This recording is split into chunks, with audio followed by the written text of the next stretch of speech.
Nous sommes des chrétiens. Oui, c'est bien beau de dire que nous sommes des chrétiens.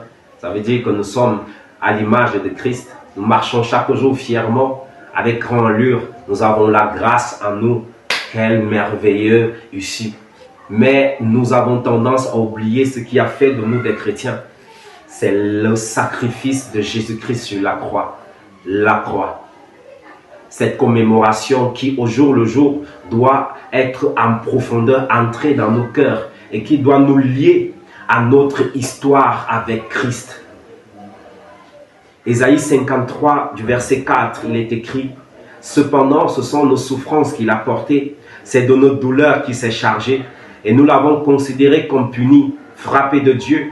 Mais il était blessé pour nos péchés, brisé pour nos iniquités. Le châtiment qui nous donne la paix est tombé sur lui, et c'est par ses meurtrissures que nous sommes guéris. » La croix révèle l'horreur morale du péché, en montrant exactement ce qu'il a fallu pour en payer.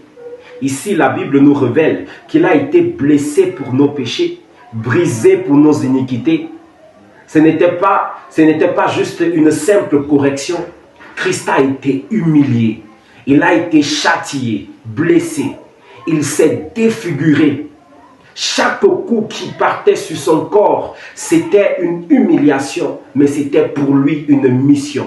Cette mission que lui a confiée le Père, celle de récupérer son peuple, nous son peuple. Nous devons comprendre l'importance de notre soumission et de notre vie de sanctification par cet acte de la croix. C'est un crime pour un chrétien d'être encore noyé dans le péché quand il se remémore de ce que Jésus a porté pour que nous soyons sauvés par grâce.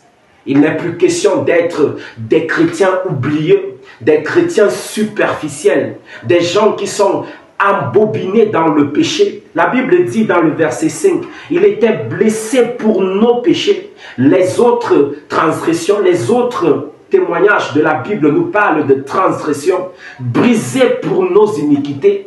Donc il est là question de deux types de personnes. Des personnes qui ignorent complètement Dieu, parce que transgression veut dire se séparer carrément de la gloire de Dieu. Être séparé de ce qui est limite et de ce qui est permis. Iniquité, ce sont les chrétiens qui commettent des iniquités.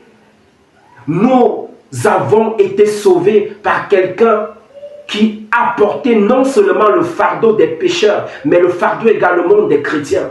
Nous sommes sauvés par grâce.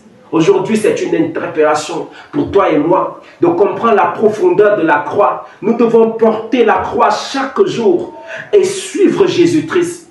Nous devons être conscients du poids et de la criminalité que le péché amène à notre âme. Nous devons également comprendre que la mort spirituelle